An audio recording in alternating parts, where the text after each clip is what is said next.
तो last class में हम एक ग्राफ प्लॉट कर रहे थे दैट वाज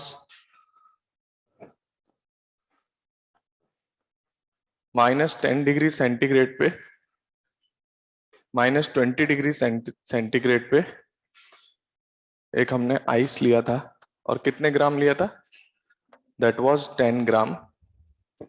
और मैंने आपको रेट ऑफ हीट ट्रांसफर दिया था, दैट मीन्स 1 कैलोरी पर सेकेंड, यही था।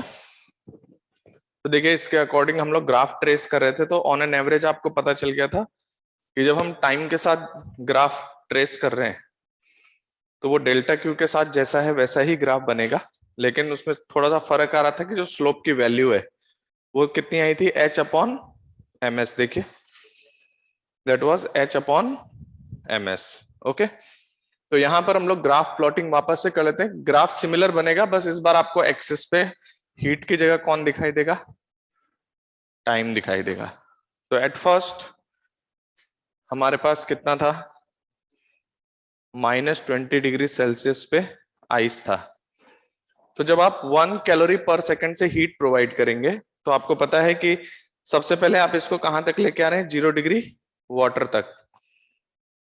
तो 0 डिग्री का जब 0 डिग्री का आइस आएगा, पहले 0 डिग्री सेल्सियस का आइस, यहां तक कितना टाइम इलैप्स हो गया था अबाउट। तो हम लोग देख लेते हैं, 10 ग्राम आइस है तो MS delta T was 0 -20। Okay, तो ये कितना था, 100 कैलोरीज। और आप किस रेट से हीट दे रहे हैं, h रेट से हीट दे रहे हैं फॉर डेल्टा टी टाइम। तो योर h इज 1, तो your delta T is 100 second. तो 100 सेकेंड यहां तक टाइम कितना इलैप्स हो गया था, दैट वाज 100 सेकेंड, क्योंकि हम कांस्टेंट रेट से हीट प्रोवाइड कर रहे हैं। उसके बाद मेरे पास 10 ग्राम आइस पूरा मेल्ट करके क्या बन जाएगा, वाटर। और वाटर भी कितने टेम्परेचर पे रहेगा, 0 डिग्री सेल्सियस पे। और in between this water plus ice दोनों इक्विलिब्रियम में रहेंगे। तो कितना फर्दर हीट हम उसको प्रोवाइड कर रहे थे, दैट फर्दर हीट वाज 10 ग्राम को 80 कैलोरीज पर ग्राम हम प्रोवाइड करते हैं, दैट इज इट्स LF। और corresponding that is your H into delta T. Delta T further time है आपके पास, तो 800 कैलोरीज है और 1 कैलोरी पर सेकंड के हिसाब से फर्दर हमें 800 सेकेंड्स लगेंगे और इसको पूरा मेल्ट करने में। तो यहां से यहां तक 800 सेकेंड से, तो टोटल यहां तक कितना टाइम हो चुका है, 900 सेकेंड्स। यहां तक मैंने ग्राफ को ट्रेस कर दिया था। इसके बाद फर्दर ग्राफ जो है वैसा लीनियर बनेगा। हमें पता है कि h/m इंटू SW उसका स्लोप आएगा। जैसे पहले कितना आ रहा था, 1/ms, अब क्या आ रहा है, h/ms। ठीक है, तो अगर आप देखना चाहें कि ग्राफ किसके मतलब स्लोप किसके प्रोपोर्शनल है, तो वो 1/ms के प्रोपोर्शनल है, उसमें h कांस्टेंट रेट है। क्लियर है। तो करस्पॉन्डिंग यहां से 0 डिग्री का वाटर कहां तक जाएगा, अब 100 डिग्री सेंटीग्रेड का। तो यहां पर आपका 100 डिग्री सेल्सियस का वाटर बनेगा। तो देखते हैं कितने टाइम तक ऐसा होगा।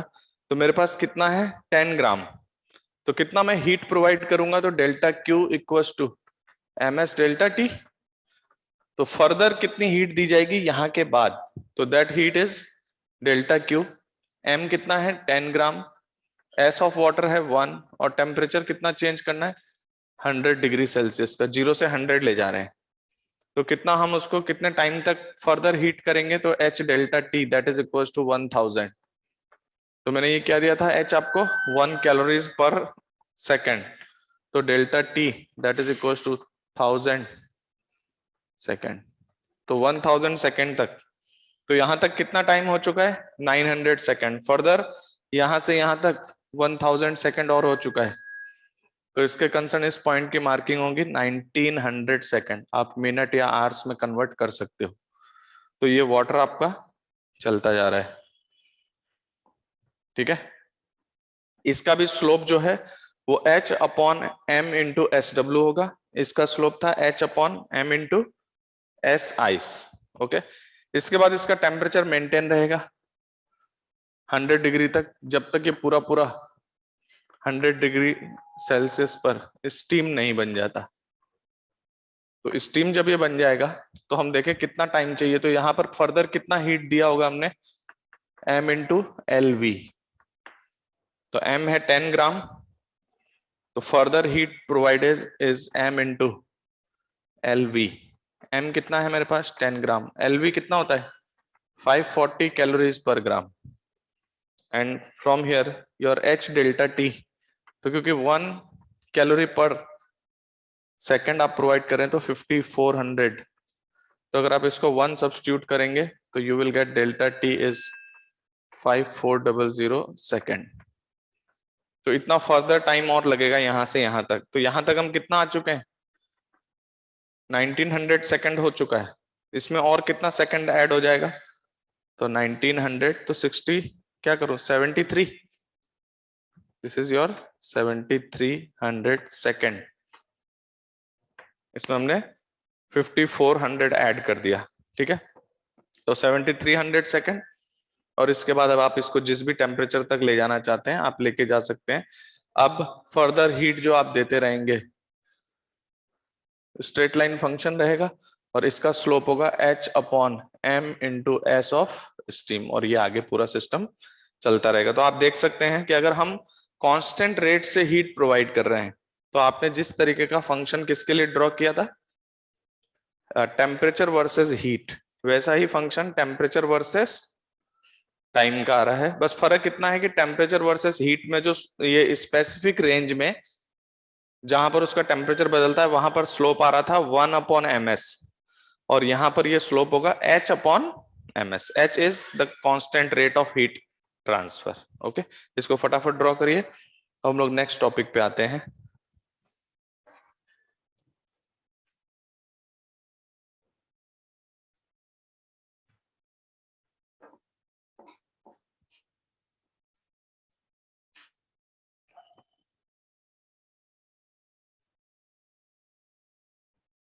देखिए वाटर से स्टीम का स्लोप का तो कोई मतलब नहीं है।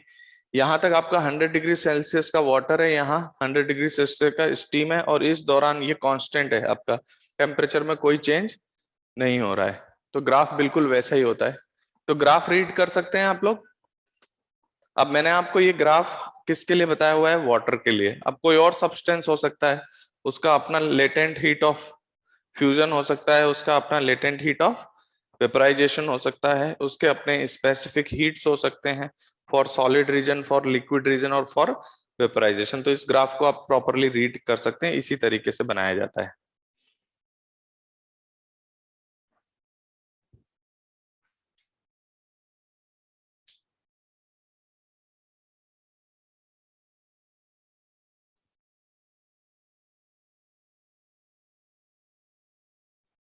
देखिए यहां से यहां तक का स्लोप कितना होगा ये पूछ रहे हैं, यहां से यहां तक का, तो वो होगा h upon m into S W, ये आएगा।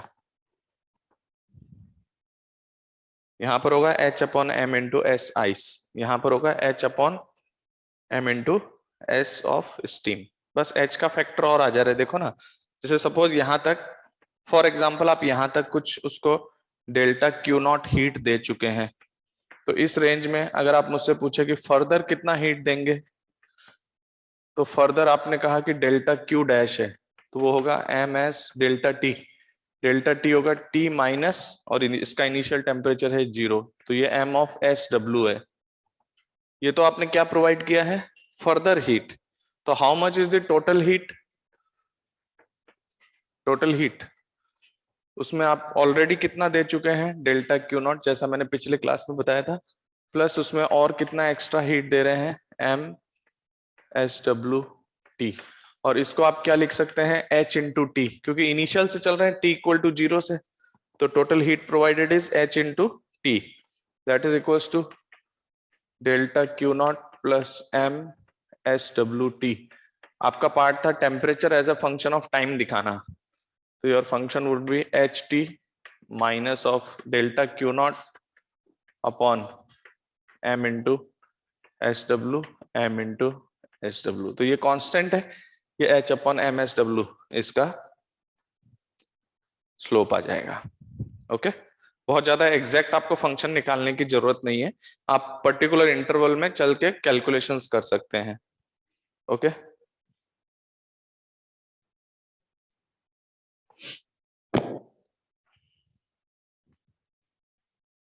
ओके,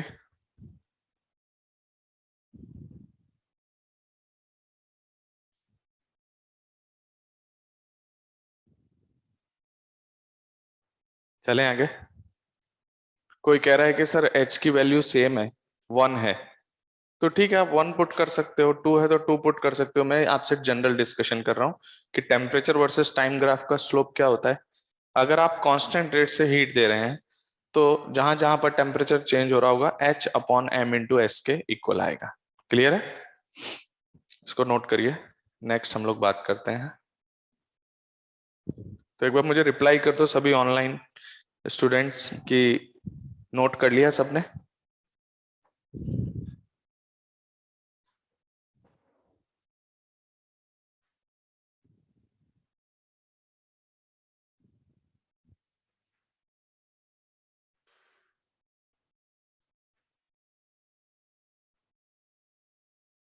इजी टॉपिक है, बस हीट का कैलकुलेशन करना होता है।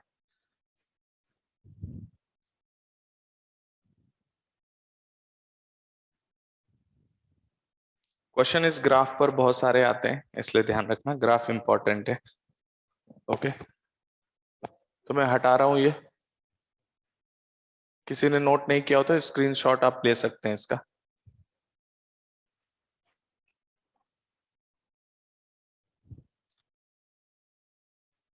वाई एक्सिस पे टेम्परेचर है।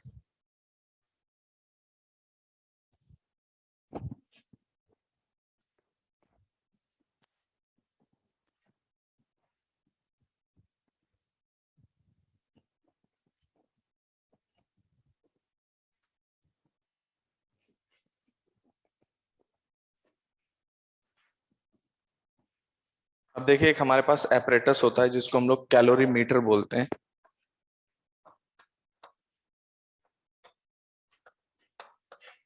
ठीक है, ये जो कैलोरी मीटर एपरेटस है, लैब में इस एपरेटस का यूज किया जाता है हीट कैलकुलेशंस के लिए, हीट मेजरमेंट्स के लिए।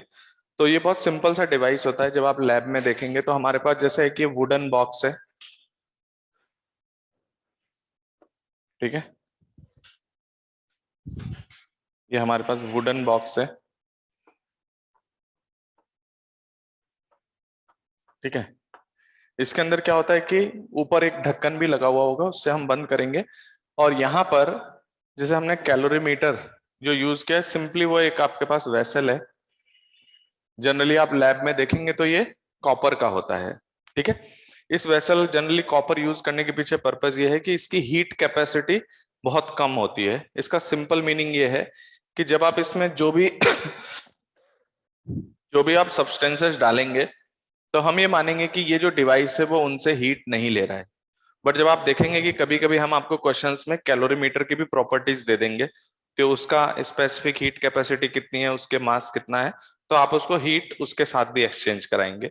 बट एज अ कॉन्सेप्ट हम लोग कहते हैं कि ये जो डिवाइस है इसका हीट कैपेसिटी बहुत कम है।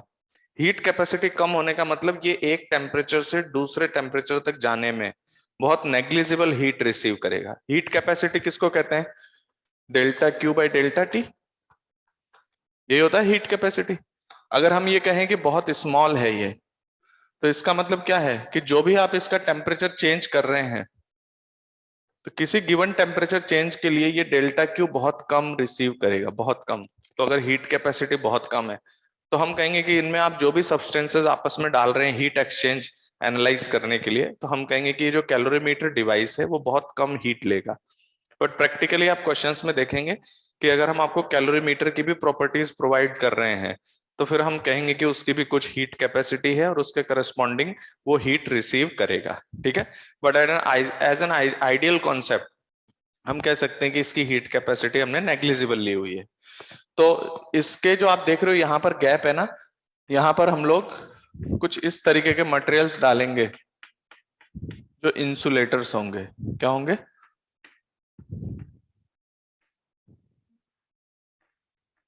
जैसे ग्लास वुल है, कॉटन वुल है, इस तरीके के सब्सटेंसेस जो इसमें यहाँ तक हीट का ट्रांसफर रोक के रखेंगे। फिर इसके ऊपर एक कवर लगा होगा, ओके, वो कवर भी डेफिनेटली वुडन का ही है। और यहाँ पर कुछ आपको इस कवर में होल्स दिखाई देंगे। एक से हम क्या करते हैं, थर्मोमीटर रखते हैं अंदर। थर्मोमीटर इसलिए ताकि हमें सिस्टम,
अभी सबको वीडियो दिखाई दे रहा है?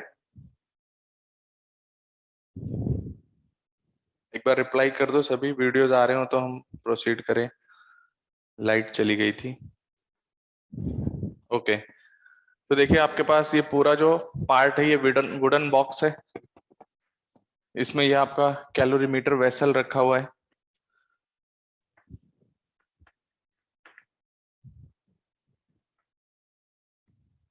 ओके। इसके अंदर आप क्या करेंगे, उन सब्सटेंसेस को डालेंगे जो आपस में हीट एक्सचेंज करेंगे। और मैंने कहा कि अगर इसकी हीट कैपेसिटी नेग्लिजिबल है तो ये कोई भी हीट रिसीव नहीं करेगा, और अगर इसकी कुछ हीट कैपेसिटी होगी तो ये हीट रिसीव भी करेगा, ठीक है।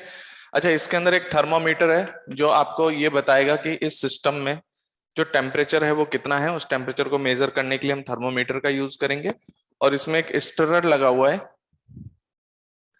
ये क्या होता है, जैसे मान लो आपने इसमें कुछ लिक्विड्स डाल दिया तो वो ऊपर से मिक्स करने के लिए इजीली कि भाई वो थर्मल इक्विलिब्रियम अचीव हो जाए, तो हम इसको यहां से शेक कर सकते हैं स्टिरर की हेल्प से, ठीक है। तो ये जो डिवाइस है बेसिकली आपका कैलोरीमीटर है। इसमें ये जो सारा पार्ट है बाहर वाला वो इस तरह से डिजाइन किया गया है कि हम ये चाहते हैं कि इस सिस्टम से कोई भी हीट एस्केप ना करे, जो भी हीट है वो अंदर ही रहे। अदरवाइज क्या होगा, इसमें जो भी आप सब्सटेंसेस मिलाएंगे तो अगर वो सराउंडिंग के साथ हीट एक्सचेंज कर सकता है, फिर तो ये कंडीशन हो जाएगी कि सराउंडिंग से हीट या देना या लेना अलाउड हो जाएगा। बात समझ गए? तो ये सारा इंसुलेटिंग इसलिए किया गया है ताकि ये सराउंडिंग के साथ कोई हीट एक्सचेंज ना कर सके, यानी इसके अंदर जो भी मटेरियल आपने डाला है वही क्या करे, हीट एक्सचेंज करे, ठीक है। दूसरा पॉइंट ये है कि इसमें जो भी आप सब्सटेंसेस को आप मिलाएंगे उसका टेम्परेचर मेजर करने के लिए थर्मामीटर है, और उनको थर्मल इक्विलिब्रियम अचीव कराने के लिए ये स्टिरर लगा हुआ है यहाँ पे, ठीक है। तो मेरे पास जो कंडीशन है उसमें क्या है कि एक सिंपल अगर हम कॉन्सेप्ट की बात करें तो हम कहेंगे हमारा कैलोरीमीटर कोई हीट रिसीव नहीं कर रहा है, लेकिन प्रैक्टिकल लेवल पे वो भी कुछ ना कुछ हीट रिसीव करेगा।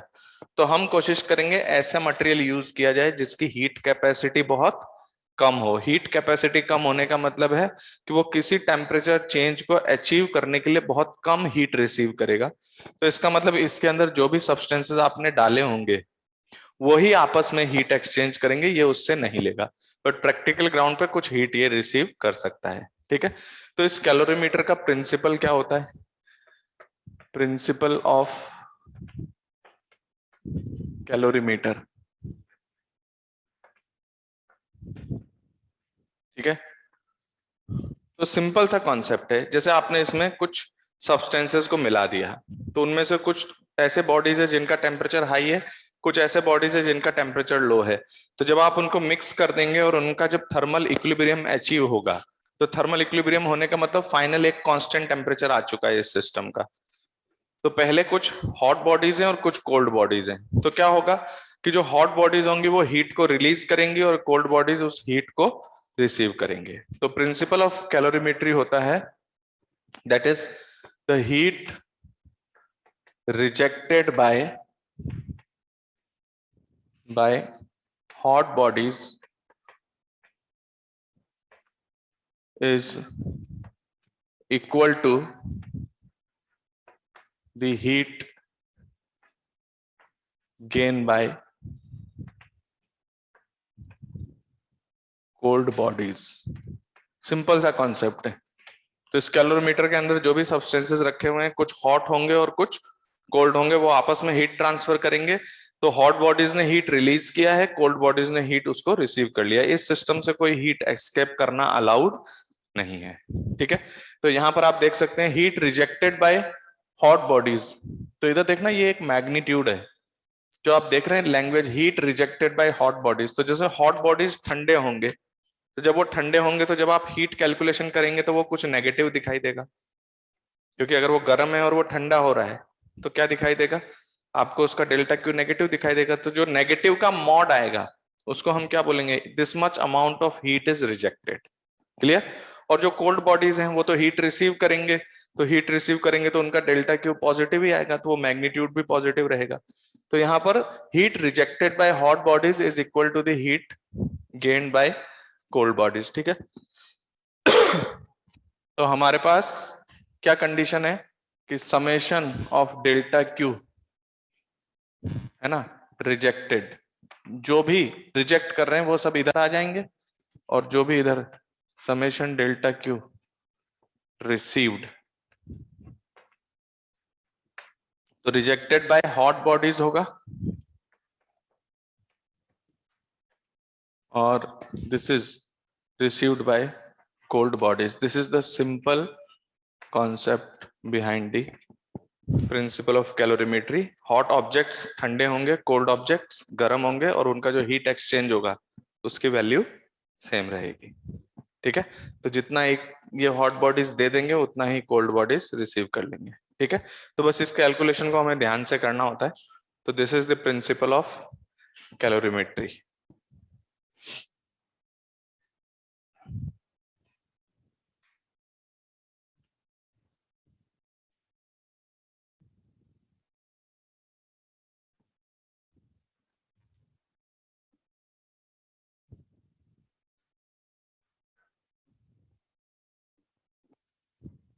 देखिए, स्टरर एक डिवाइस है जो ऊपर से रखा हुआ है, ताकि आप क्या करते हैं, जैसे इसमें आपने मिक्सिंग कर दी है तो उसको आप ऐसे कर सकते हैं, उसको हिला सकते हैं, ताकि इजीली क्या हो, ये जो सिस्टम इनमें मान लो लिक्विड्स वगैरह भरे हैं तो इजीली वो क्या हो जाए, सेम टेम्परेचर को अचीव कर ले।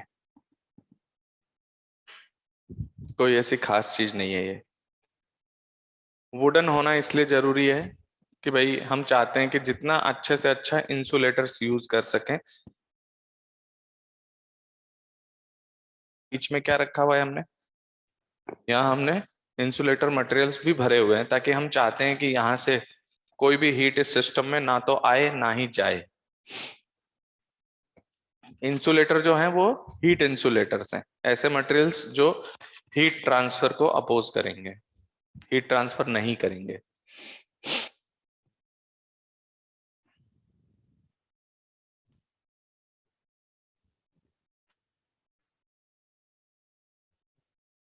ओके, इतना नोट कर लिया सबने।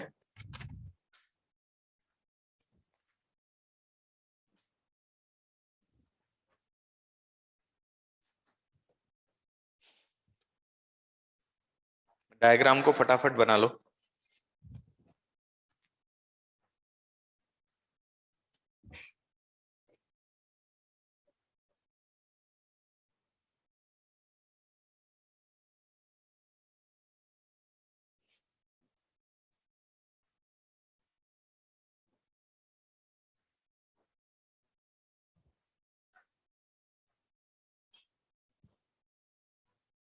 ठीक है, अच्छा अब इधर जो आप देख रहे हैं ना, ये rejected equal to accepted value है ना, इन्होंने रिजेक्ट किया, इन्होंने रिसीव कर लिया। तो ये दोनों मैग्नीट्यूड से ध्यान रखना, ये रिजेक्टेड मैग्नीट्यूड है और ये रिसीव्ड है, तो ये दोनों बराबर हैं। लेकिन अगर पर्टिकुलर बॉडी के कंटेक्स्ट में बात करेंगे तो किसी के लिए डेल्टा क्यू नेगेटिव चल रहा होगा, किसी के लिए पॉजिटिव। तो हम लोग कहेंगे कि टोटल रिसीव्ड और रिजेक्टेड अगर लैंग्वेज यूज ना करना चाहें तो हम पूरे जितने भी हैं उन सबका समेशन डेल्टा क्यू, उसको हम 0 कर देंगे और ये delta Q as per sign use करेंगे। कैसे यूज करेंगे? जैसे मान लो कुछ बॉडीज हैं जिन्होंने हीट रिसीव किया, तो जो हीट रिसीव करेंगे उनका डेल्टा क्यू प्लस में आएगा, तो यहां प्लस में लिख देंगे। कुछ बॉडीज ऐसी हैं जो हीट रिजेक्ट करेंगे, तो उनको यहां माइनस में लिख देंगे। तो उनको प्लस माइनस पूरा समेशन करने पर क्या आ जाना चाहिए? 0 आ जाना चाहिए। क्योंकि अगर आप ऐसा करते हैं तो ये मैग्नीट्यूड्स हैं, इधर भी मैग्नीट्यूड है, इधर भी मैग्नीट्यूड है, और इधर विद साइन आ जाएगा कि किसने रिसीव किया और किसने रिजेक्ट किया। तो आपको पता है हम लोगों ने हीट रिसीव्ड जो भी होगा उसको हम लोग पॉजिटिव कंसिडर कर रहे हैं, जो हीट दे रहा होगा उसको एज अ साइन हम लोग कैसा यूज करेंगे? नेगेटिव। तो अगर आप इसका प्रॉपर सारे डेल्टा क्यू का एल्जेब्रिक सम कर देते हैं तो ये एल्जेब्रिक सम 0 आना चाहिए। क्लियर है क्या? तो हम लोग आगे बढ़ते हैं। तो एक देखिए सिंपल सी चीज, जैसे सपोज मैंने कैलोरीमीटर में कुछ लिक्विड्स को मिक्स कर दिया, ओके, या कुछ बॉडीज भी हो सकती हैं, कोई भी हो सकता है। तो जैसे हमने क्या कि मिक्स किया हमने इस कैलोरीमीटर में, मान लीजिए मेरा M1 S1, M1 मास है, S1 स्पेसिफिक हीट कैपेसिटी का, और इसका टेम्परेचर कितना है? T1। इसको यहां डाल दिया। इसी तरह से हमने यहां मिक्स कर दिया किसको? M2 S2 और T2। ये क्या बता रहा है कि ये एक आपका सब्सटेंस है जिसका MS और T दिया हुआ है, दूसरा सब्सटेंस है MS T दिया है, ये तीसरा सब्सटेंस भी आपने मिक्स कर दिया। M3 S3 इसके मास और स्पेसिफिक हीट कैपेसिटी और इसका टेम्परेचर T3 है। ठीक है। अच्छा, अभी अगर मैं कैलोरीमीटर के बारे में कुछ भी नहीं बोल रहा हूं तो इसका मतलब है ये हमारा आइडियल सिचुएशन है। तो कैलोरीमीटर इनसे कोई हीट रिसीव नहीं कर रहा जो वेसल है। और अगर हम कैलोरीमीटर की कुछ प्रॉपर्टीज आपको दिखाते हैं क्वेश्चन में, तब जैसे मान लो अभी मैं कैलोरीमीटर का भी M और S आपको प्रोवाइड कर दूं, तो फिर उसको भी आपको कंसिडर करना पड़ेगा सिस्टम में। ठीक है। तो अभी इन जनरल जैसे आपसे कहा कि लिक्विड A और B को मिक्स कर दिया, बताइए what is the final temperature. या लिक्विड ABC हमने मिक्स कर दिया, what is the final temperature. तो अभी इनकी मिक्सिंग हो रही है, तो अभी ये सब अलग अलग टेम्परेचर पे हैं। तो जब आप इनको मिक्स कर देंगे थोड़ी देर के बाद इसमें थर्मल इक्विलिब्रियम अचीव हो जाएगा। थर्मल इक्विलिब्रियम का मतलब सभी एक ही टेम्परेचर पे आ जाएंगे। तो let's say it is capital T is the final temperature. Capital T क्या है? Final temperature achieved. ओके। अच्छा, इसमें जो मैं मिक्सिंग कर रहा हूं ना, यहां पर अभी मैं ये कह रहा हूं कि फेज चेंजिंग अलाउड नहीं है। अदरवाइज आपको पता है फेज चेंजिंग में भी हीट एक्सचेंज होता है कि कोई बॉडी अगर मेल्ट हो रही होगी तो वो हीट रिसीव कर रहा होगा, उसके टेम्परेचर में कोई चेंज नहीं आ रहा होगा। तो अभी मैंने ये मान लिया कि यहां पर इनके मिक्सिंग में no phase change. Phase changing वाले क्वेश्चन भी आएंगे आपके पास। अभी हम कोई भी फेज चेंज नहीं कर रहे हैं, तो बस आपको ये देखना है कि ये जिन भी टेम्परेचर्स पे हैं बस इनका टेम्परेचर बदलेगा, कोई फेज में चेंजिंग नहीं आ रहा। तो अगर अच्छा, प्रिंसिपल तो हमेशा काम करेगा, लेकिन अभी जो मैं इक्वेशंस लिखूंगा वो तभी वैलिड है जब इन तीनों में किसी ने भी अभी फेज चेंज ना किया हो। तो what is the final temperature T। अब आपको पता नहीं है फाइनल टेम्परेचर T जो है, फाइनल टेम्परेचर T वो कितना है। ये बात कंफर्म है कि कुछ हॉट बॉडीज होंगे, कुछ कोल्ड बॉडी होगी। तो हॉट वालों से तो टेम्परेचर कम आएगा और कोल्ड से ज्यादा आएगा। तो ये जो टेम्परेचर है वो कुछ बीच में होगा, लेकिन अभी आपको ये बात नहीं मालूम है एग्जैक्टली कि कौन हीट जो है वो रिसीव करेगा और कौन रिजेक्ट करेगा। प्रॉपरली नहीं पता है पूरा पूरा, क्योंकि बहुत सारे लिक्विड्स भी हम मिक्स कर सकते हैं। तो फाइनल टेम्परेचर कितना है वो आपने मान लिया है T। तो एक बात बताओ, क्या मैं ये कह सकता हूं कि इसका डेल्टा Q प्लस इसका डेल्टा Q प्लस इसका डेल्टा Q, इन तीनों का डेल्टा Q मिलाकर 0 होना चाहिए। अगर आप रिजेक्टेड और एक्सेप्टेड से इक्वेशन लिखना चाहते हो तो फिर आपको अपने मन से मानना पड़ेगा कि जैसे उससे कोई फर्क नहीं पड़ेगा, क्वेश्चन गलत नहीं होगा आपका, बट आपको अपने मन से मानना पड़ेगा। जैसे आपने कहा कि सर मैं मान रहा हूं कि T1 और T3 वाले जो है ना वो तो हीट रिसीव कर रहे हैं। हीट रिसीव करने का मतलब क्या हुआ? आपने इन दोनों को तो कोल्ड मान लिया और इसको हॉट मान लिया। तो आप कह रहे हैं ये दोनों रिसीव कर रहा है और ये रिजेक्ट कर रहा है। तो रिजेक्टेड इक्वल टू एक्सेप्टेड लिखोगे आप, यस और नो। और उसको लिखने के लिए फाइनल टेम्परेचर जो T है, तो जो लोग रिजेक्ट करेंगे उनका टेम्परेचर घटेगा, तो जो रिजेक्ट करेंगे उनका टेम्परेचर घटेगा, तो उनका टेम्परेचर इस टी से क्या होगा, ज्यादा। जो रिजेक्ट करेंगे तो उनका टेम्परेचर टी से क्या होगा, ज्यादा होगा, वो रिजेक्ट करेंगे। और जिसका टेम्परेचर टी से कम होगा वो रिसीव करके टी तक पहुंचेगा। बट आपको अभी तो पता ही नहीं ना टी कितना है। तो आप रिजेक्टेड और एक्सेप्टेड के चक्कर में ना पड़ के, मेरा सजेशन है कि आप डायरेक्ट क्या कर लो, डेल्टा क्यू 0 कर दो सभी का, तो वो अपने आप एडजस्ट कर लेगा किसने दिया और किसने लिया। बात समझ गए। इवन आप रिजेक्टेड एक्सेप्टेड आप किसी को भी मान लो, उसके करस्पॉन्डिंग जब आप इक्वेशन लिखेंगे तो वो अपने आप एडजस्ट कर लेगा कि कौन रिसीव करेगा कौन रिजेक्ट करेगा, क्योंकि उनके एम और एस और टी आपको पता है। ठीक है। तो मैं इसको कैसे करता हूं, मैं ऐसा करता हूं, summation delta Q equal to 0। तो summation delta Q equal to 0, इसका मतलब सभी का डेल्टा क्यू का सम 0 कर दो। किसी ने रिजेक्ट किया होगा किसी ने, तो मैं डेल्टा क्यू किस फॉर्म में लिखूंगा, एम एस डेल्टा टी। मैं ये एज्यूम नहीं करूंगा किसने लिया किसने दिया, मैं सभी का चेंज लिखूंगा, सभी का चेंज लिखूंगा, और वो चेंज का सम 0 होना चाहिए। तो इसका मतलब होगा रिजेक्टेड इक्वल टू एक्सेप्टेड। इतना समझ में आया। तो देखिए डेल्टा Q1 कितना, पहला वाला तो फाइनल टेम्परेचर T है क्या, तो पहले वाले के लिए डेल्टा Q1, दूसरे वाले के लिए डेल्टा Q2, और तीसरे वाले के लिए delta Q3, that is equals to delta Q1 कितना, M1 S1, डेल्टा Q में T final minus T initial होता है, delta T MS delta T। तो डेल्टा T होगा T final minus T initial, तो फाइनल T तो T है, और इसका इनिशियल टेम्परेचर कितना था, T1, प्लस जो दूसरा सब्सटेंस है उसका M2S2 T minus T2, plus M3S3 T minus T3। बहुत सिंपल है, लेकिन यहां पर मेरा एजम्पशन है यहां कोई भी फेज चेंज नहीं है, तो दैट इज इक्वल टू 0। मुझे नहीं पता किसने रिसीव किया किसने रिजेक्ट किया, लेकिन ये 0 होना अपने आप शो करता है कि कुछ रिसीव करेंगे और कुछ रिजेक्ट करेंगे। सभी में देखो T minus T1 T minus T2 T minus T3, final minus initial final minus initial final minus, तो तीनों डेल्टा क्यू का सम मैंने 0 कर दिया है। ऐसे जितने भी हो आप कर सकते हैं। तो मेरे पास क्या रिलेशन आएगा देखिए, M1S1 M1S1 T, तो M1S1 plus M2S2 plus M3S3 into T, ये कहां से आया, M1S1T M2S2T M3S3T, minus of common ले लिया हमने M1S1T1 M1S1T1 plus M2S2T2 plus M3S3T3, that is equal to 0।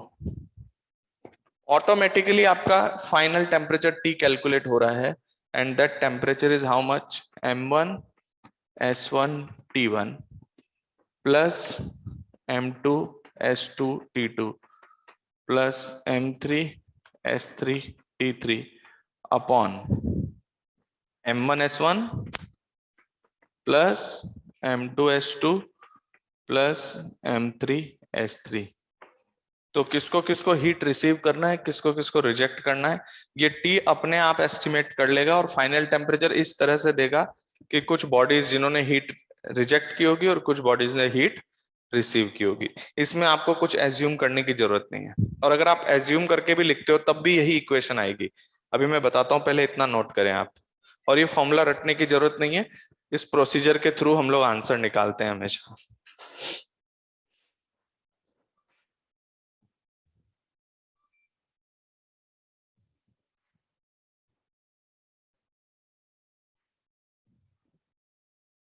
ठीक है, इस फॉर्मूले को रटना नहीं है, बाकी आप रट भी सकते हो।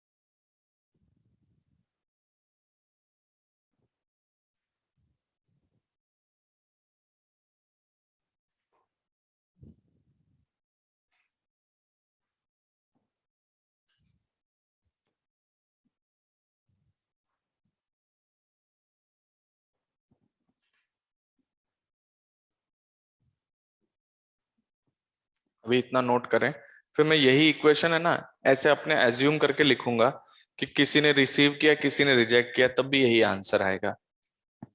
तो इसलिए ऐसा एज्यूम करने की जरूरत नहीं है, ये इक्वेशन अपने आप हैंडल कर लेता है कि किसने रिसीव किया होगा किसने रिजेक्ट किया होगा, ये टी आ जाएगा। तो ये टी जिस जिस टेम्परेचर से ज्यादा होगा वो सब क्या करेंगे, हीट को रिसीव करेंगे, और जिनके टेम्परेचर से कम होगा वो हीट को रिजेक्ट कर देंगे अपने आप।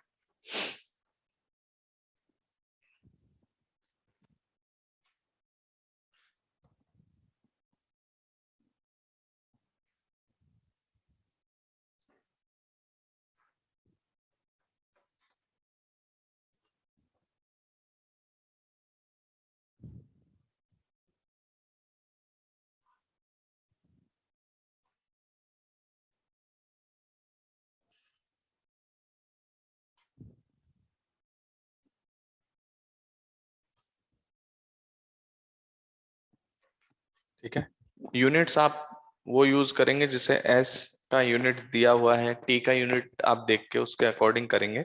एस और टी का यूनिट भी देखना पड़ेगा ना आपको कि एस किस यूनिट में दिया जा रहा है उसके करस्पॉन्डिंग।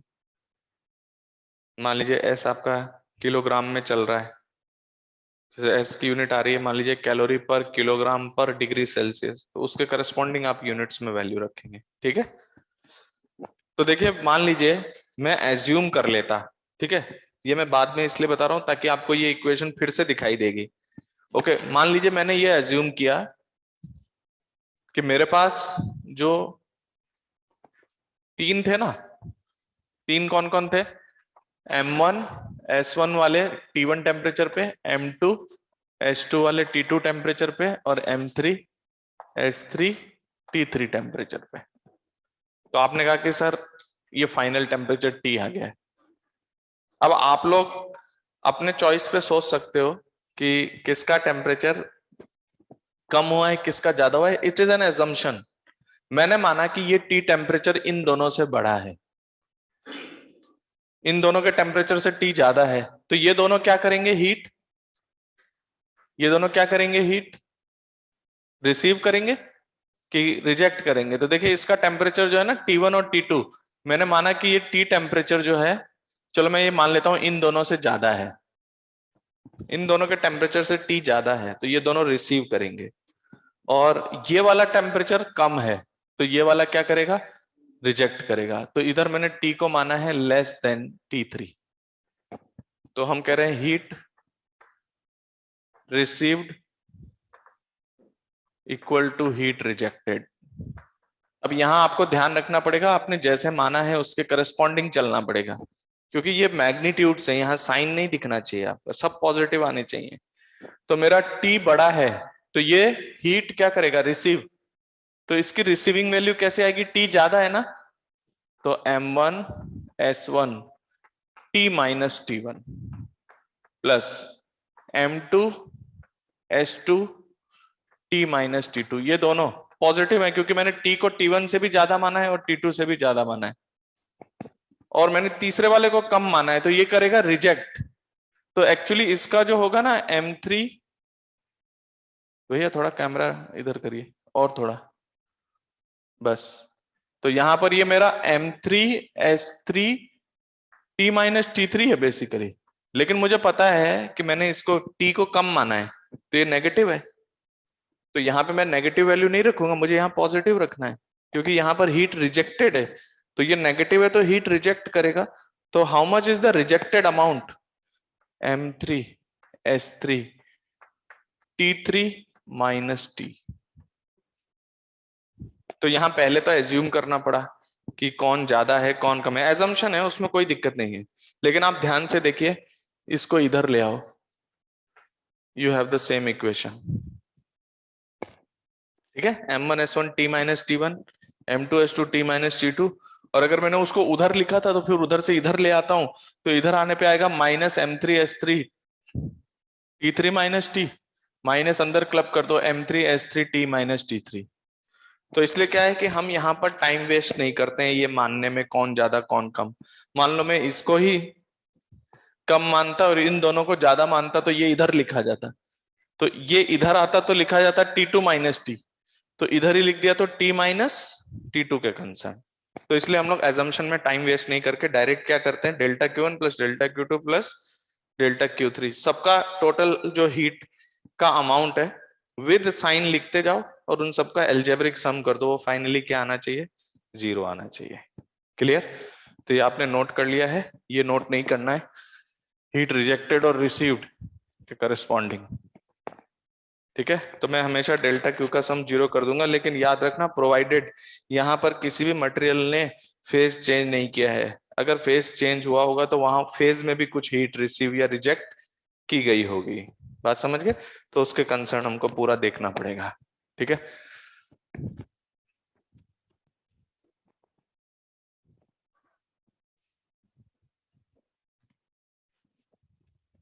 जैसे देखो मेरे पास सिंपल वे में मैं फॉर्मूला नहीं यूज करूंगा।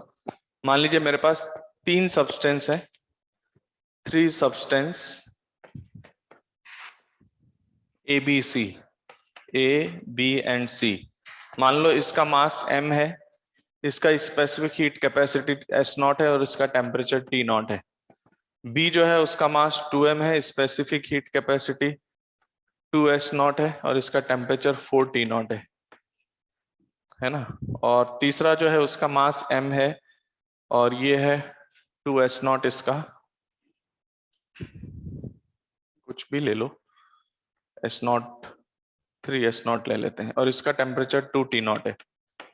आपने इन तीनों को मिक्स किया तो फाइनल टेम्परेचर बताना है। ओके, आपको इस मिक्सचर का फाइनल टेम्परेचर बताना है कि ये तीनों मिक्स होने के बाद कितना टेम्परेचर आएगा। तो सिंपल वे में अगर मैं आपको क्वेश्चन में जानकारी नहीं दे रहा हूं किसी फेज चेंजिंग की, तो यहां पर कोई फेज चेंज नहीं हो रहा है।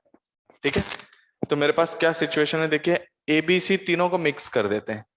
तो मिक्स करने के बाद मैंने मान लिया कि let there final temperature is T। मुझे ये नहीं पता कौन रिसीव करेगा कौन रिजेक्ट करेगा। ओके, लेकिन मैं इतना बोल सकता हूं क्या कि जो 4T0 है वो सबसे ज्यादा टेम्परेचर है और T0 सबसे कम है। तो ये कंफर्म है कि आंसर जो है वो 4T0 और T0 के बीच में ही कहीं जाएगा। यस और नो?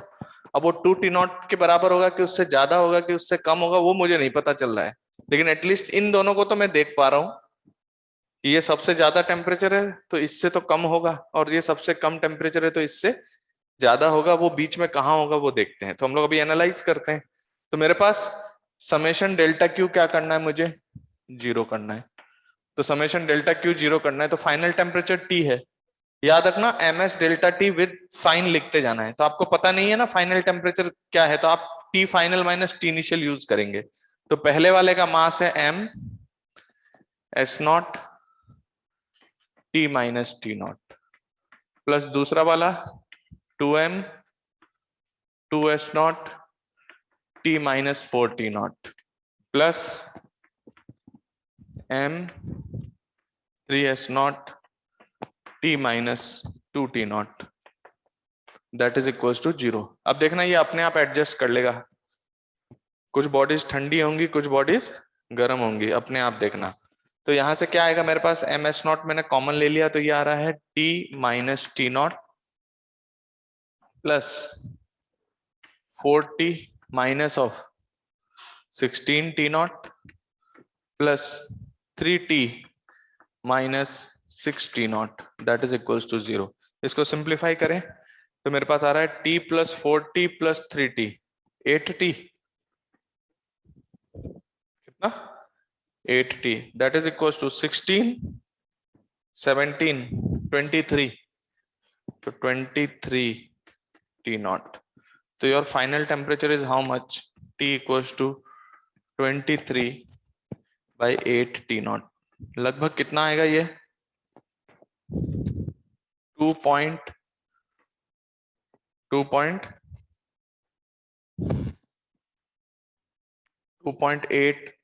आगे समथिंग आ जाएगा। यस और नो?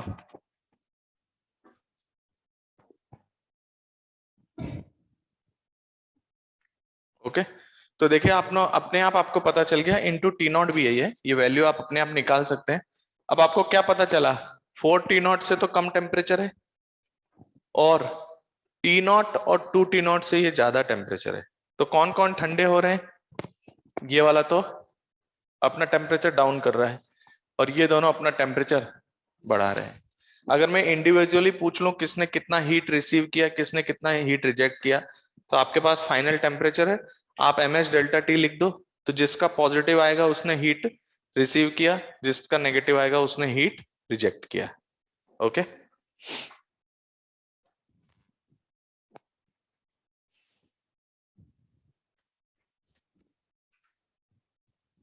इसको नोट कर लीजिए।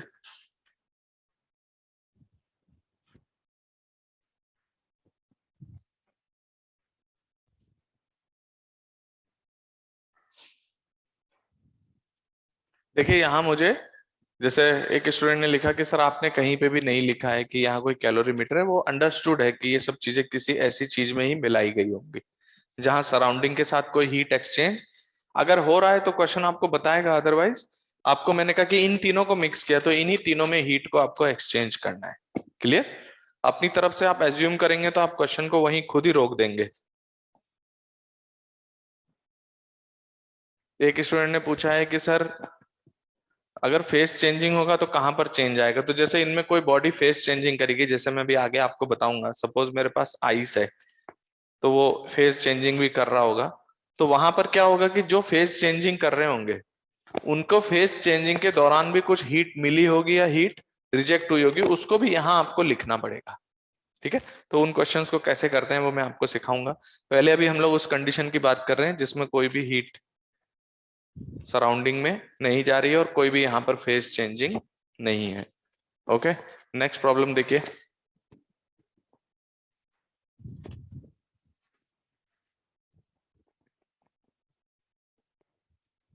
मेरे पास जो नेक्स्ट प्रॉब्लम है उसमें आपसे कहा गया कि equal mass of A B and C are there. ठीक है, ए बी सी के इक्वल मास है। ए का टेम्परेचर है कुछ 12 डिग्री सेल्सियस, बी का टेम्परेचर है कुछ 16 डिग्री सेल्सियस और सी का टेम्परेचर है कुछ 24 डिग्री सेल्सियस। ओके, ये क्वेश्चन आपको कुछ इंफॉर्मेशन दे रहा है। इंफॉर्मेशन क्या है?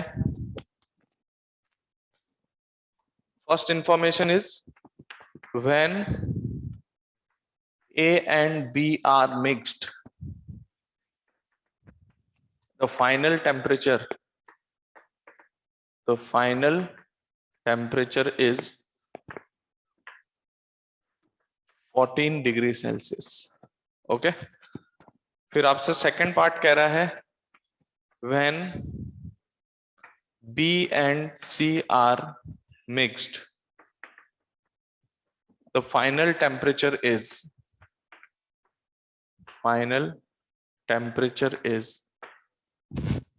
याद रखना ये अलग अलग है। पहले कहीं ए और बी को मिक्स करके बता दिया गया कि क्या हुआ, फिर हम बी और सी को अलग से मिक्स करके देखेंगे तो क्या हुआ वो बता रहा है, that is 19 degree Celsius. Okay, तो क्वेश्चन आपसे पूछ रहा है find out the temperature when A and C are mixed। Okay, तो आपको किस कंडीशन में बताना है कि जब ए और सी मिक्स किया जाए।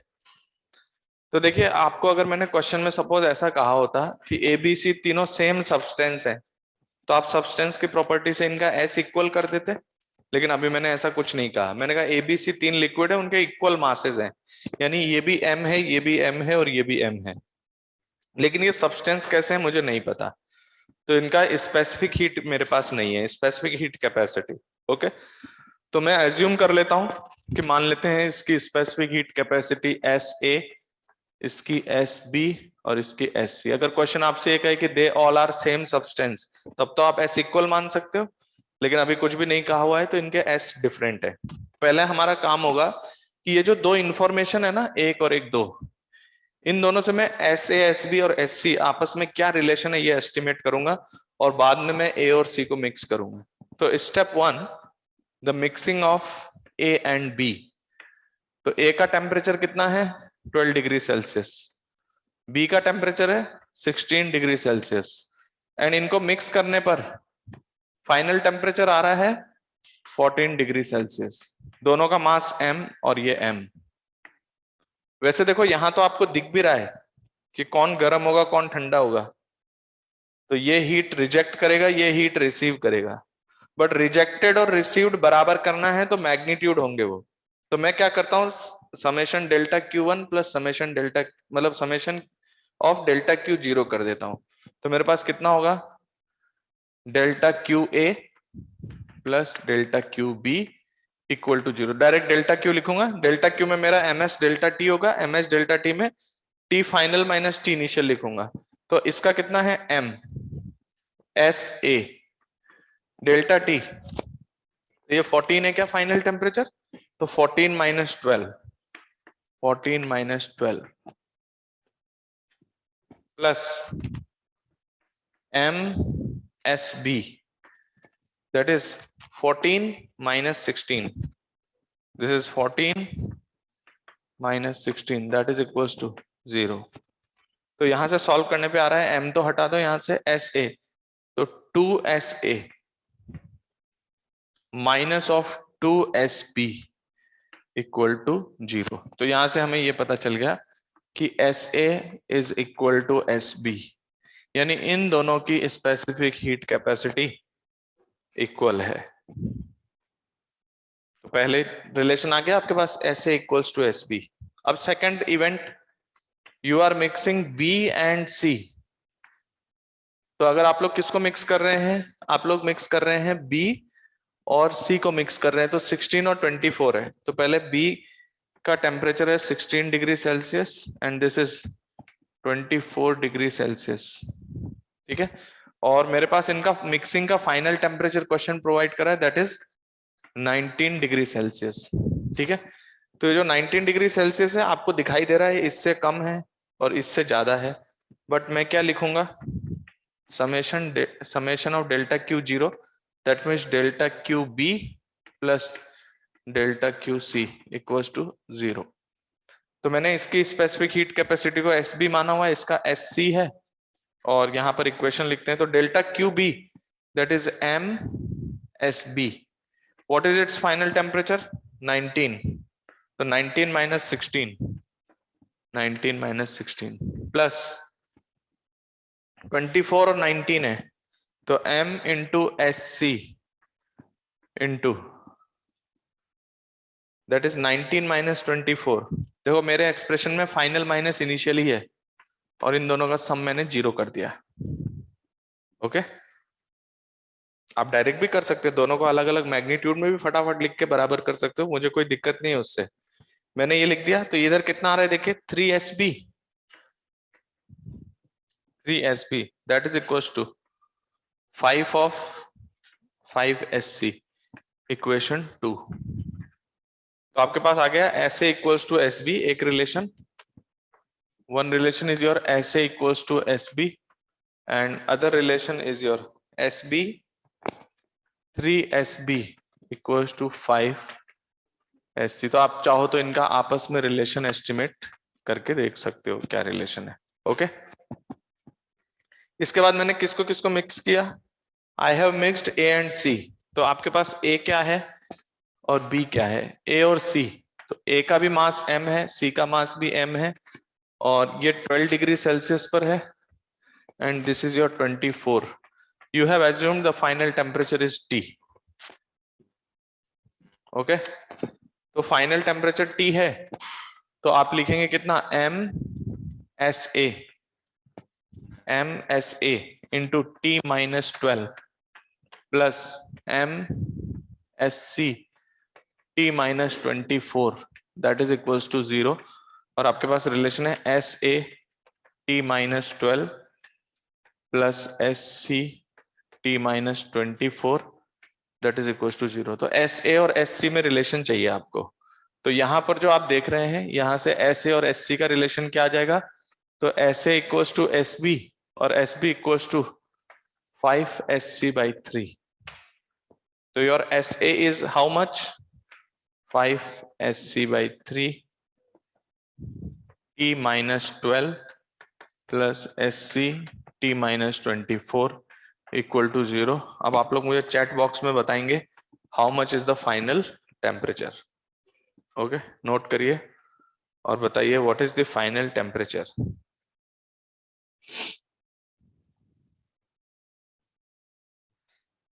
बेटा S1 S2 में आंसर नहीं होना चाहिए, ये फाइनल आंसर T की कोई पर्टिकुलर वैल्यू आएगी।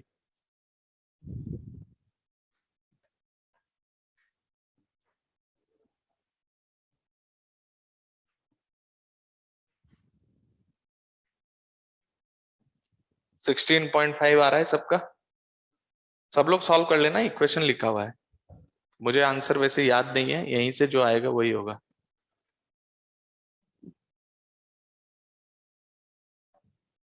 अप्रोक्स नहीं बताना है आपको, एग्जैक्ट ही बताना है।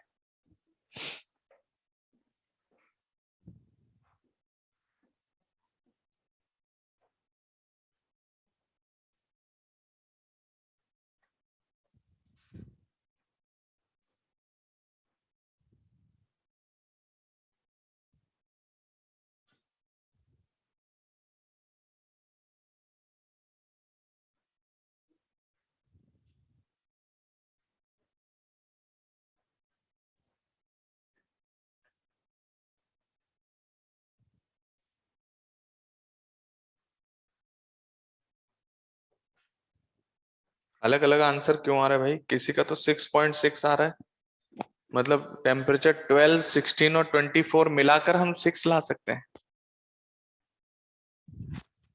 चेक करो ये कितना आ रहा है, 16.5। मैं चेक नहीं कर रहा हूं, मैं आप लोगों का एक्सेप्ट कर लूंगा जो भी आप बोलेंगे, मेरा काम यहां तक है, बाकी आप लोग कर सकते हैं।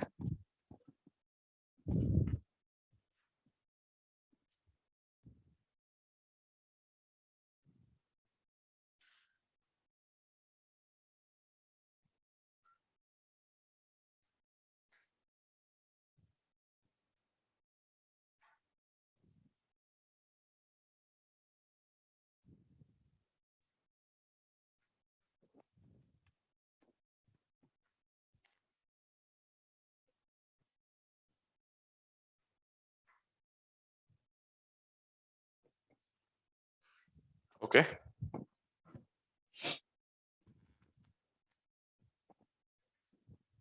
फटाफट नोट करिए। नेक्स्ट प्रॉब्लम,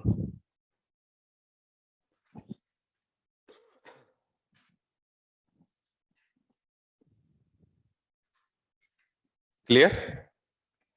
नेक्स्ट, मैं रब कर दूं क्या इसको? नोट कर लिया हो सबने?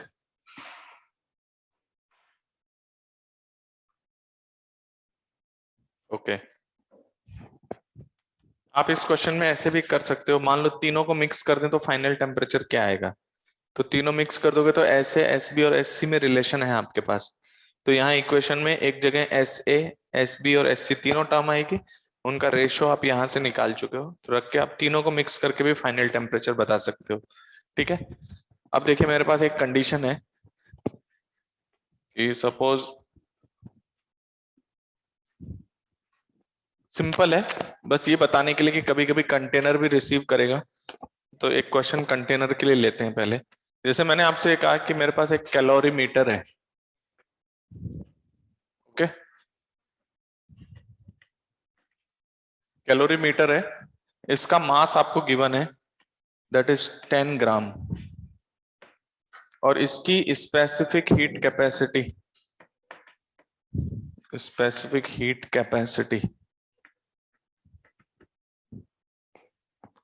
दैट इज सपोज 5 कैलोरी पर ग्राम पर डिग्री सेल्सियस। ये किसकी प्रॉपर्टीज गिवन है आपको? कैलोरीमीटर की। अब क्वेश्चन की लैंग्वेज पता है कैसी होगी? दिस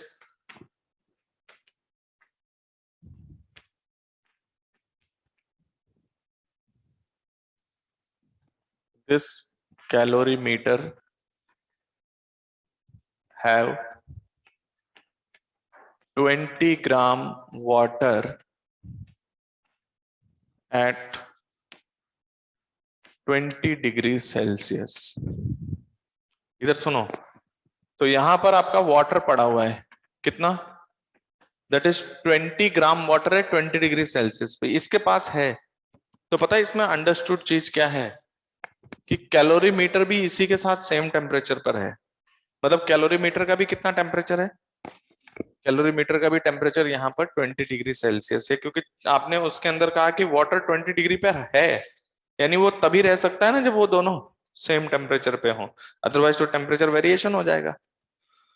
तो इसका मतलब जो कैलोरीमीटर है वो भी 20 डिग्री सेल्सियस पे है और आपका इसमें वाटर भी 20 डिग्री सेल्सियस पे। अब मैं क्या कर रहा हूं, यहां से एक्स्ट्रा 30 ग्राम वाटर मिक्स कर रहा हूं at 50 degree Celsius. Find out the final temperature, final temperature.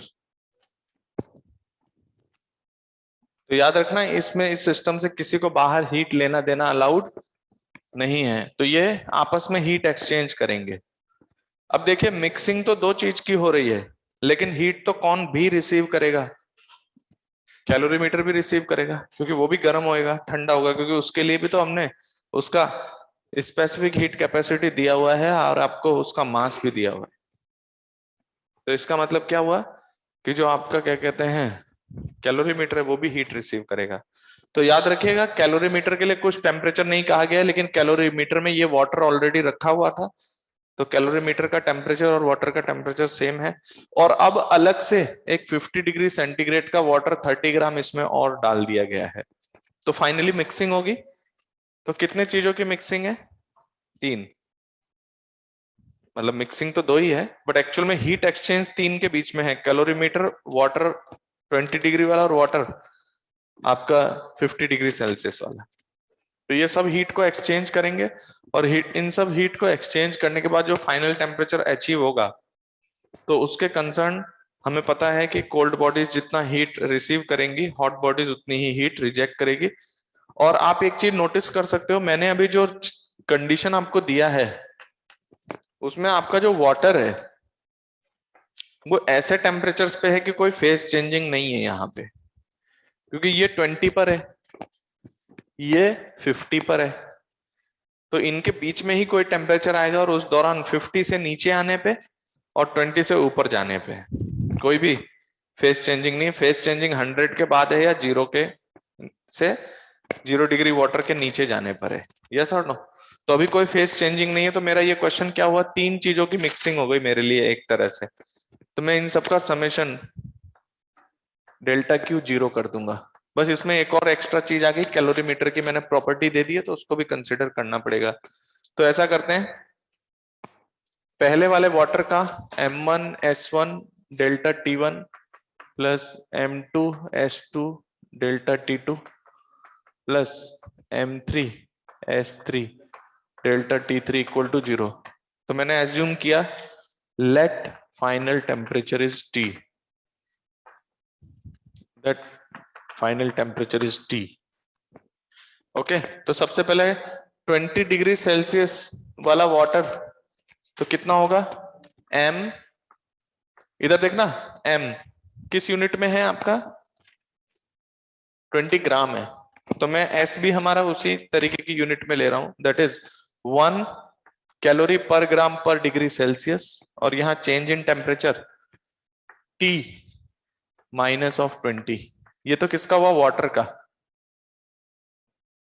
Plus calorimeter का मास 10 ग्राम, इसकी स्पेसिफिक हीट कैपेसिटी 5 कैलोरी पर ग्राम पर डिग्री सेल्सियस, इसका change in temperature T minus 20, plus जो ऊपर से आपने 30 डिग्री ऐड किया है 30 ग्राम, तो 30 इसका S है 1 और इसका चेंज इन टेम्परेचर है T minus 50, that is equal to 0। Then what is the temperature T, बताइए what is the final temperature of the system.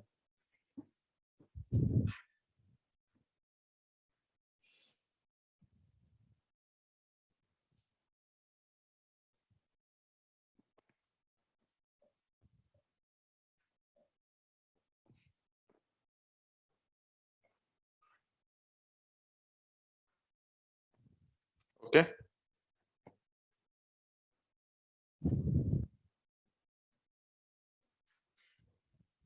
ठीक है, कितना आ रहा है? That answer is, chat box में बताइए मुझे।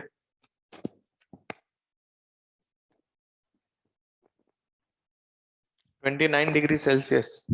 The final answer is 29 degree Celsius. समझ में आया? तो यहां हमने आपको कैलोरीमीटर का भी आपको स्पेसिफिक हीट कैपेसिटी और उसकी उसका मास आपको प्रोवाइड किया था।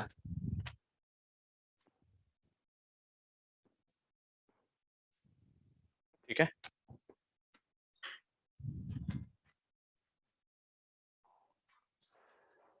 एक स्टूडेंट ने पूछा कि सर हमें कैसे पता चला कि कैलोरीमेट्री का जो टेम्परेचर है वो 20 डिग्री सेल्सियस है। क्वेश्चन की लैंग्वेज क्या है? This calorimeter have 20 gram water at 20 degree Celsius. तो इसने ये नहीं बोला कि इसमें हमने डाल दिया, इसमें है ऑलरेडी। अगर वो 20 डिग्री पर वाटर है तो इसका मतलब वो कैलोरीमीटर के साथ थर्मल इक्विलिब्रियम में है। और अगर मान लो कैलोरीमीटर के साथ थर्मल इक्विलिब्रियम में नहीं है तो फिर तो ये 20 डिग्री पे रह ही नहीं पाएगा, ये इधर उधर चेंज करेगा। कैलोरी पहले तो कैलोरीमीटर के साथ ही हीट एक्सचेंज करेगा। समझ में आया? तो उसके करस्पॉन्डिंग, क्योंकि इसके अंदर 20 डिग्री सेल्सियस पे वाटर रखा हुआ है, इसका मतलब इन दोनों का टेम्परेचर 20 डिग्री सेल्सियस है। यानी अभी ये आपस में कोई हीट एक्सचेंज नहीं कर रहे हैं, दोनों सेम टेम्परेचर पे है। उसके बाद तीसरा ऐड किया तो this is the final temperature. Okay, एक क्वेश्चन और करते हैं, मिटा दो।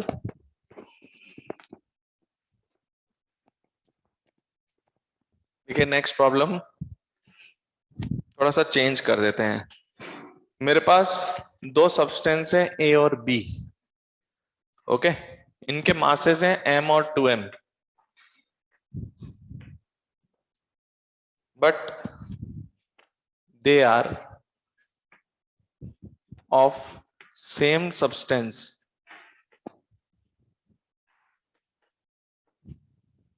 But their specific heat capacity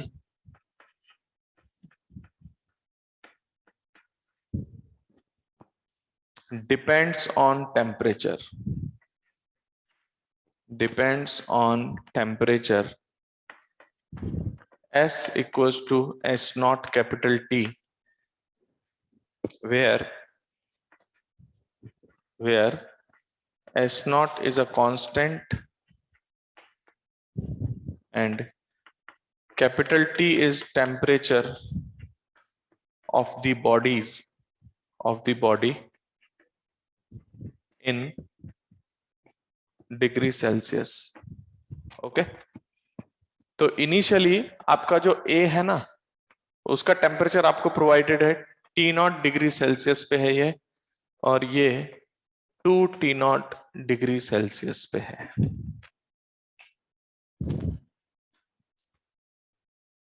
तो क्वेश्चन क्या है? ए का टेम्परेचर आपको दिया है T0 डिग्री सेल्सियस और बी का टेम्परेचर आपको दिया है 2 T0 डिग्री सेल्सियस।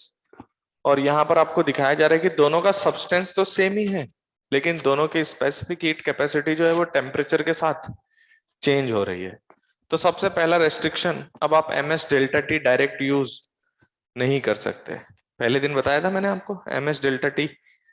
तो अगर s कांस्टेंट हो तब तो ms डेल्टा टी यूज कर सकते हैं, लेकिन अगर s कांस्टेंट नहीं है तो हम ms delta T direct use नहीं कर सकते। तो मेरे पास देखिए सिचुएशन क्या है।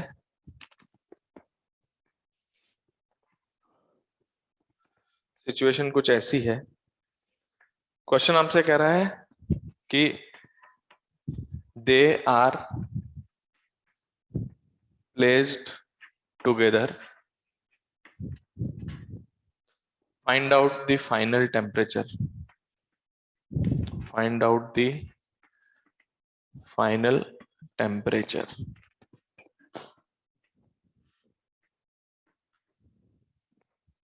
ठीक है, तो फाइनल टेम्परेचर चाहिए, कोई खास बात नहीं है।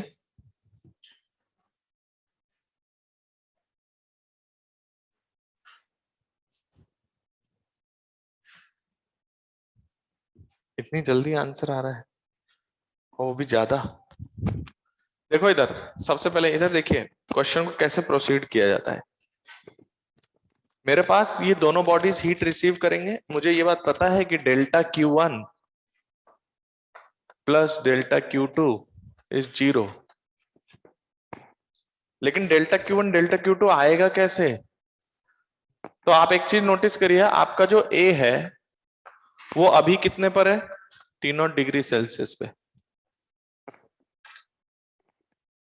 ठीक है।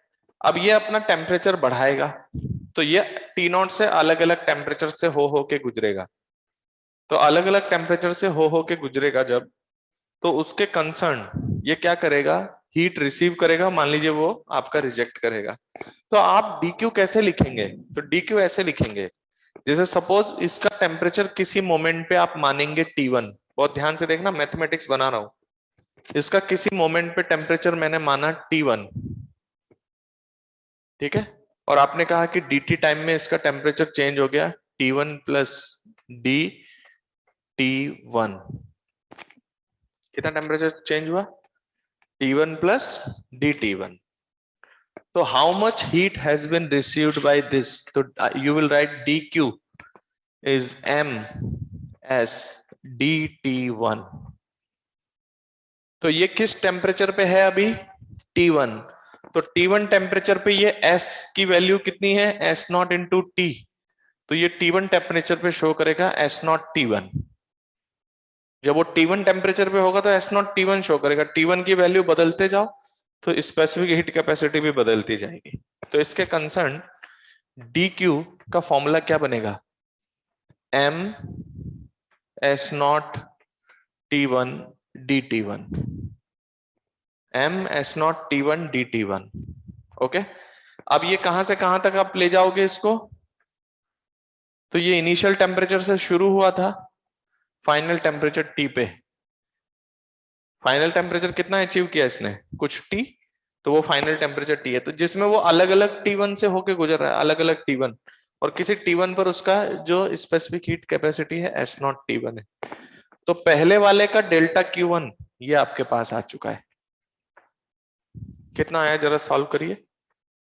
Delta Q1 equals to m S naught तो कॉमन ले लो, this is T1 square by 2, then I am substituting the limit T square minus T0 square by 2। ये किसका है? A का। क्लियर?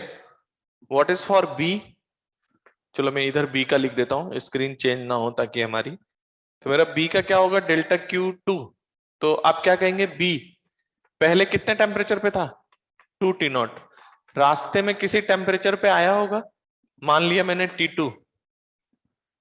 एक मिनट इधर देखो, पहले मैंने T2 माना और बाद में T2 प्लस dt2 हो गया। अब कोई ये मत कहना कि सर आपने प्लस dt2 क्यों माना है, वो नेगेटिव होगा, अपने आप हो जाएगा, आपको कुछ नहीं करना है। तो what is the heat received by this dq2 equals to m, mass कितना था? 2m।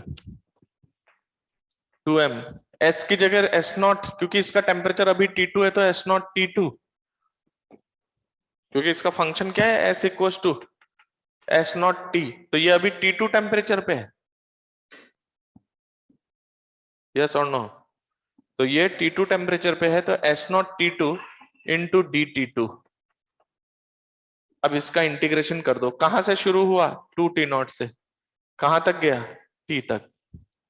तो इधर आपके पास dq1 का कैलकुलेशन चल रहा है, इधर dq2।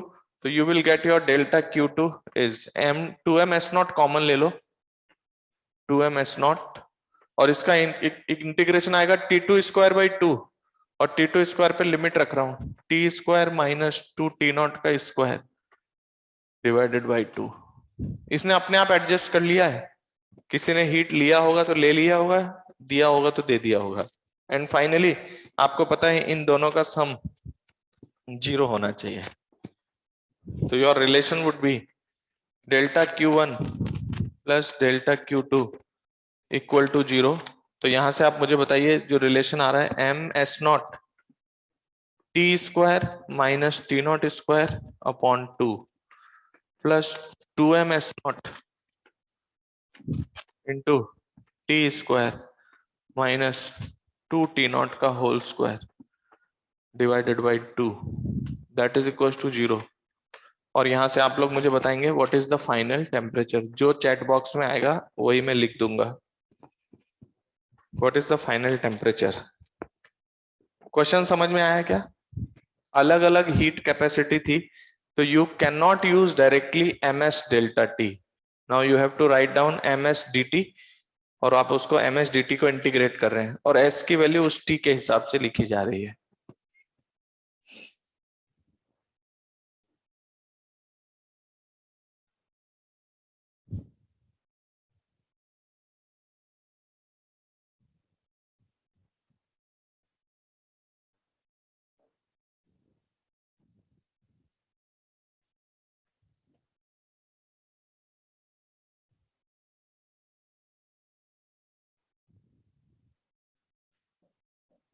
यार ये कैलकुलेशन अलग अलग क्यों लाते हो आप लोग?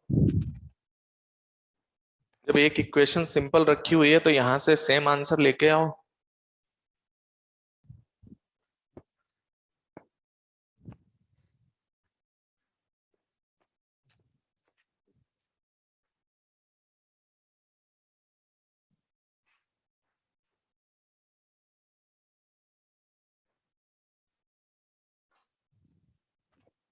Okay,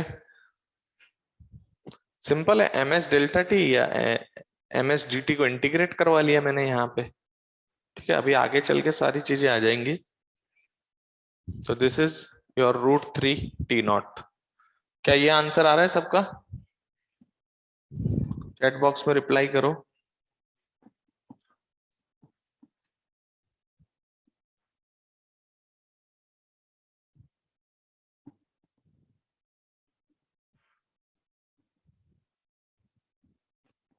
okay, this is your √3T0। ये बीच में क्वेश्चन मैंने इसलिए डाल दिया कि ताकि आपकी हैबिट जो लग गई थी ms डेल्टा टी की, वो थोड़ी सी उस पर ब्रेक लगे। And it can be ms dt and ms dt will be integrated.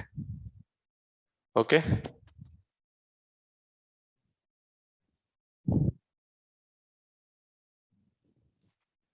Next question.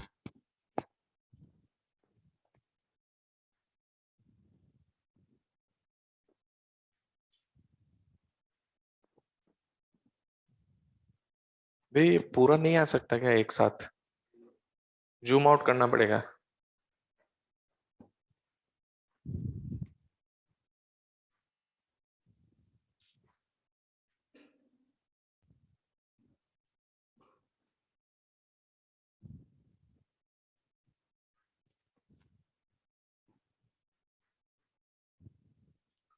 Okay, तो आंसर इज √3T0। ओके, चलिए नेक्स्ट प्रॉब्लम।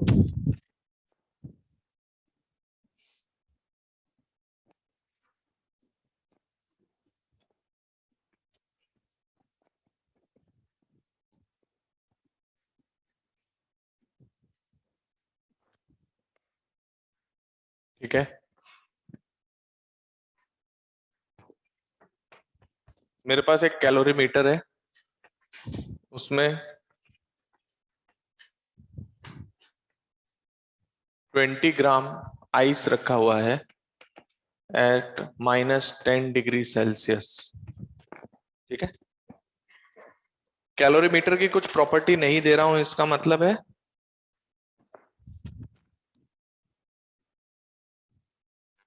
मैं आपको इस क्वेश्चन में बता देता हूं, इसका हीट कैपेसिटी नेग्लिजिबल है।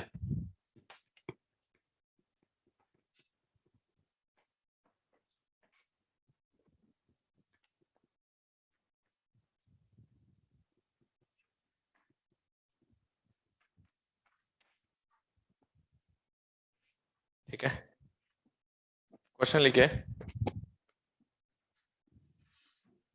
The heat is given at constant rate. The heat is given at constant rate. Heat is given at constant rate.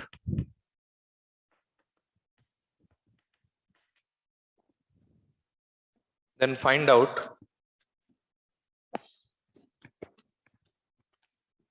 Then find out question number 1, नहीं एक मिनट को, the heat is given at constant rate, then find out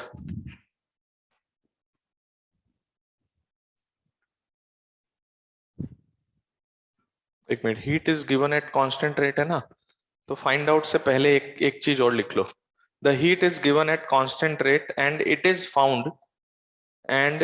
found, हालांकि ये मैं बाद में भी लिखवा सकता था, and it is found that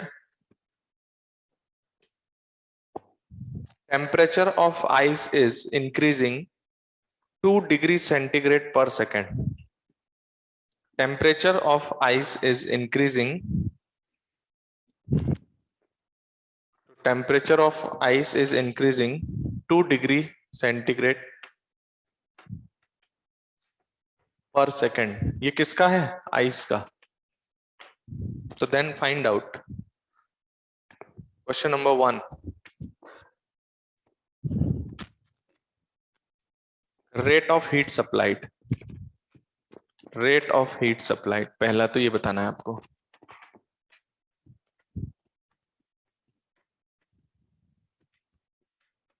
okay.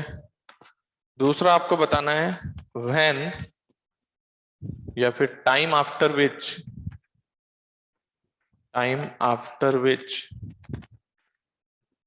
total ice melt. कितनी देर के बाद टोटल आइस मेल्ट कर जाएगी. और थर्ड आपको बताना है rate of change of temperature of water.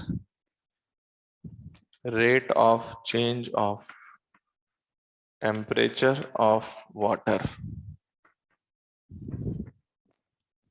ठीक है.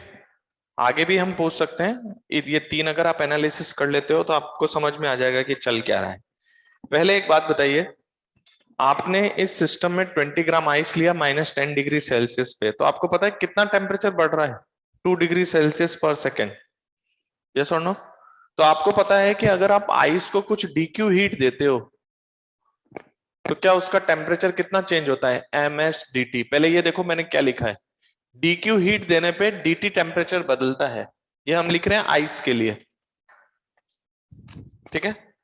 तो अगर मैं रेट बनाना चाहूं तो इसको ऐसे बना दूं, dQ/dt रेट से देने पर MS dt/dt हो जाएगा. ओके. dQ/dt रेट बना दिया आपने, तो यहां पर टेम्परेचर चेंजिंग का रेट आ गया. समझ में आई बात? तो यहां से मैं क्या एस्टिमेट कर सकता हूं? तो मुझे पता है कि जो आइस है उसका टेम्परेचर 2 डिग्री सेल्सियस पर सेकेंड बढ़ रहा है. तो ये वैल्यू आपको प्रोवाइडेड है कितना? 2 डिग्री सेल्सियस पर second. And corresponding how much is the rate of heat transfer? dQ/dt equals to m कितना है? 10 ग्राम. S आइस कितना है? Half into 2. तो your rate of heat transfer which is at a constant rate.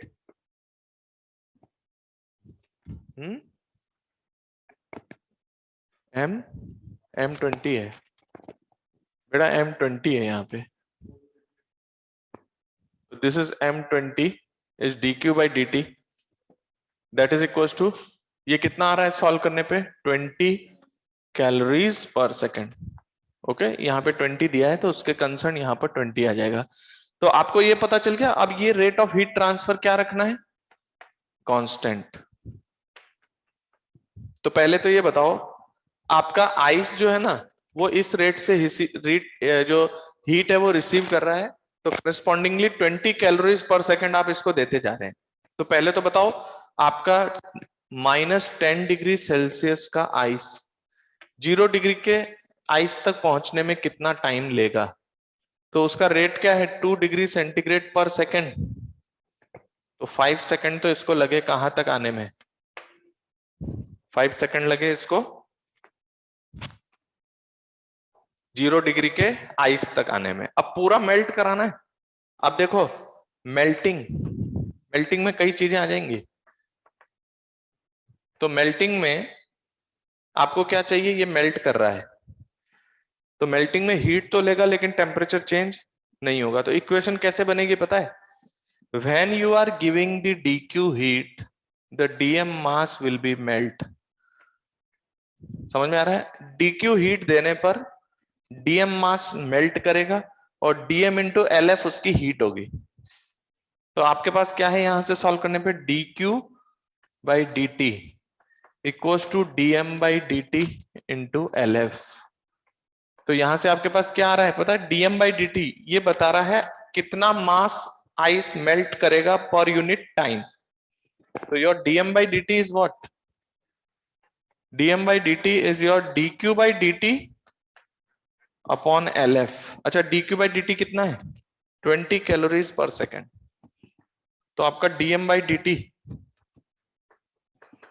20 calories per second और LF होता है आपका 80 calories पर ग्राम। तो ये यहां से पता है कितना आ रहा है, your dm by dt of ice melting का रेट कितना है, आइस मेल्टिंग का रेट है आपके पास 1/4 ग्राम पर second. This is the rate of melting ice. ठीक है, कैसे किया मैंने, dq हीट देने पे dm मेल्ट कर गया, तो dq बाई dt रेट से देंगे तो dm by dt into LF। तो dq बाई dt आपको पता है, तो आपको पता चल जाएगा किस मास पर यूनिट टाइम, कितना मास पर यूनिट टाइम मेल्ट कर रहा है, कितना ग्राम पर यूनिट टाइम में जा रहा है। तो बताइए मेरे पास आइस है कितना, 10 ग्राम, कितना है और किस रेट से जा रहा है, तो how much is the time. तो टोटल मास है आपका कितना, 10 ग्राम, 20 ग्राम अपॉन 1/4 एक सेकंड में मेल्ट करता है, तो कितना टाइम लगेगा, 80 सेकंड और लगेगा मेल्ट होने में। तो आपका जो आंसर है कि time after which the total ice melts, that time is, देखिए 5 सेकंड तो लगे थे आइस तक आने में, और उसके बाद 5 सेकंड में तो यहां आ गया था, लेकिन आगे पूरा मेल्ट कराने में 80 सेकंड्स और लगे हैं। तो your total answer is 85 seconds. This is what, 85 seconds. Clear है?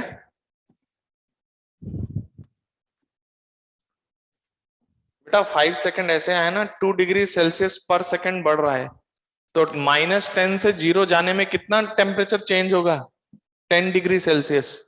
तो 2 डिग्री सेल्सियस एक सेकंड में, तो टोटल 10 डिग्री सेल्सियस बढ़ाने में 5 सेकंड लगेंगे।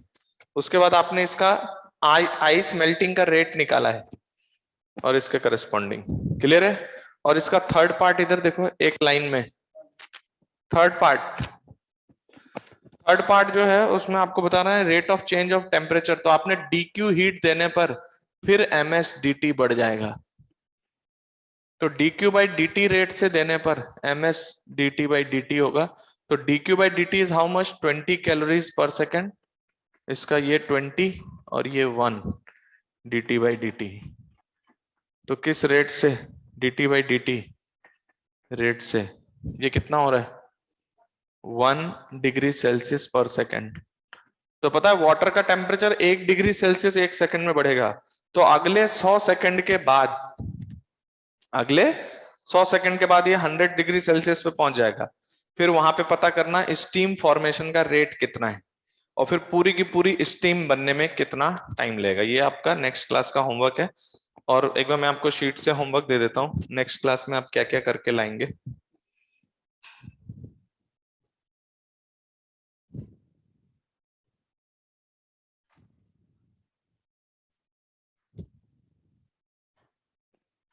नेक्स्ट क्लास का आपका होमवर्क है एक्सरसाइज 1, हीट 1 है ना चैप्टर, हीट 1 का एक्सरसाइज 1। उसमें आपको क्वेश्चन नंबर 1 2 3 4 5, 1 से 5 6 अभी हम छोड़ रहे हैं।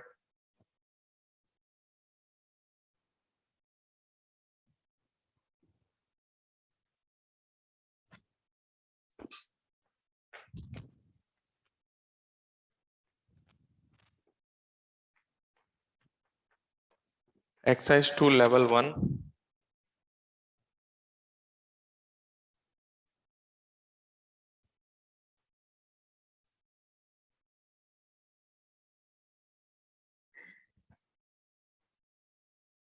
इसको नेक्स्ट क्लास में देंगे, अभी इतना ही करके लाएं। एक दो पॉइंट्स और बाकी हैं वाटर इक्विवेलेंट वाले, फिर और क्वेश्चंस आ जाएंगे आपके पास। Okay, thank you for today. इसीलिए कम होमवर्क दिया, ओनली 6 क्वेश्चंस। और ये वाले क्वेश्चन में आपको पता करना है किस टाइम पे पूरा स्टीम बन जाएगा। तो अभी 85 सेकंड हो चुके हैं, प्लस 100 सेकंड और हो चुका है। कहां तक ले जाने के लिए? बॉईल कराने के लिए। अब वहां से आप उसको किस रेट से मेल्ट कराते हैं, ठीक है, सॉरी वेपराइज कराते हैं। Okay, thank you.